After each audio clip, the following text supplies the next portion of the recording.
के 24 अध्याय में 12 अध्याय में सूर्य वंश का विस्तार है, वर्णन है, और उसमें प्रकट होते हैं भगवान श्री राम। और शेष 12 अध्याय में चंद्रवंश का बहुत ही विशद वर्णन है, और उसमें प्रकट होते हैं भगवान श्री कृष्ण। भगवान श्री कृष्ण चंद्र के प्राकट्य के पश्चात सुखदेव जी ने कहा कि परीक्षित इस तरह से भगवान का प्राकट्य हुआ। सुखदेव जी ने कहा कि जिस प्रभु ने मेरे मां, परीक्षित जी ने कहा कि जिस प्रभु ने उत्तरा के गर्भ में प्रविष्ट होकर के मेरी प्राण रक्षा की थी, जैसे ही उस प्रभु की कथा का वर्णन आया वैसे ही आपने विराम कर दिया। अरे अब तो मेरे उस प्रभु की कथा सुनाइए, कन्हैया की बाल लीला का वर्णन करिए, भगवान इस धराधाम पर आकर के क्या क्या किए। सुखदेव जी प्रसन्न हो गए और सुखदेव जी ने कहा, परीक्षित, भगवान की कथा सुनने वाले श्रोता की यही विशेषता होती है। क्या विशेषता होती है लल्लन जी और राजेंद्र शास्त्री जी? कि जिनके श्रवण समुद्र समाना, कथा तुम्हारे सुभग सरनाना।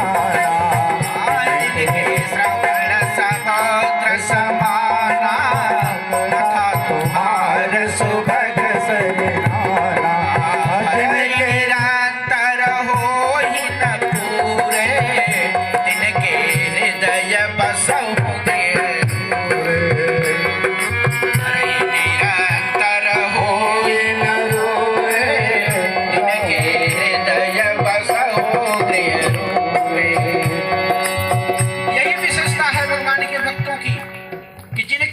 समुद्र समाना, जिसके कान श्रवण ये जो है समुद्र के समान है, और भगवान की कथा नदी के समान है।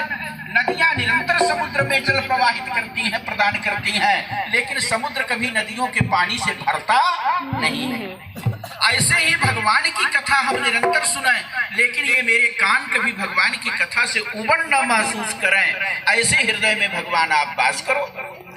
सुखदेव जी ने कहा, परीक्षित तुम धन्य हो, इतने दिनों से मैं भागवत की यह विशिष्ट कथा का प्रतिपादन किया, तुमको श्रवण लाभ कराया, और अभी भी तुम्हें उबन नहीं है। तुम अपने कृष्णचंद्र भगवान की मंगलमयी कथा का श्रवण लाभ प्राप्त करना चाहते हो। आओ। तब श्रीमद् भागवत के 10वें स्कंद पूर्वार्ध और उत्तरार्ध में प्रविष्ट होते हैं और भगवान की विविध बाल लीलाओं का वर्णन करते हैं। व्यास जी महाराज ने मृतिका भक्षण, कन्हैया ने मिट्टी खाई, वह कथा बताई, पूतना का वध कराया, यमलार्जुन का उद्धार कराया, गोवर्धन की लीला अभी शायद बाकी है। अन्य कथाओं को समायोजित करते हुए कम समय में, वैसे ही मैंने इनका एक दिन का समय कम कर दिया। सप्ताह जबकि में कथा 7 दिन होनी चाहिए थी, लेकिन 6 दिन ही आपको मैंने प्रदान किया। इसके लिए मैं आपसे क्षमा याचना करता हूँ। अनेक कथाओं को समेकित करते हुए व्यास जी ने बहुत ही लालित्यपूर्ण ढंग से भगवान की भुवन पावनी कथा प्रस्तुत की। आइए कन्हैया की छोटी सी एक कथा व्यास जी महाराज पूरा करेंगे। हम तो बीच में आए हैं भन्नी भद्रा बन के इसलिए महाराज जी क्षमा कीजिएगा। आप भी लोग प्रिय श्रोता हो, आप लोगों को भी तकलीफ हो रही होगी। ये बीच में कहाँ से आ गए?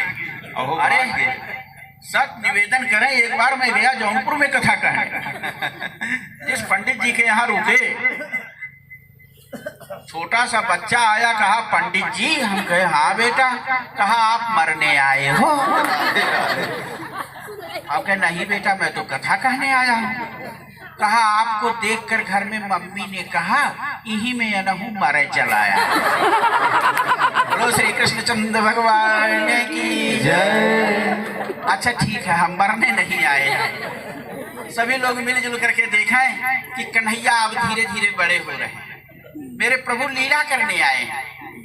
राघवेंद्र सरकार मर्यादा पुरुषोत्तम है और मेरे कृष्णचंद्र सरकार लीला पुरुषोत्तम है।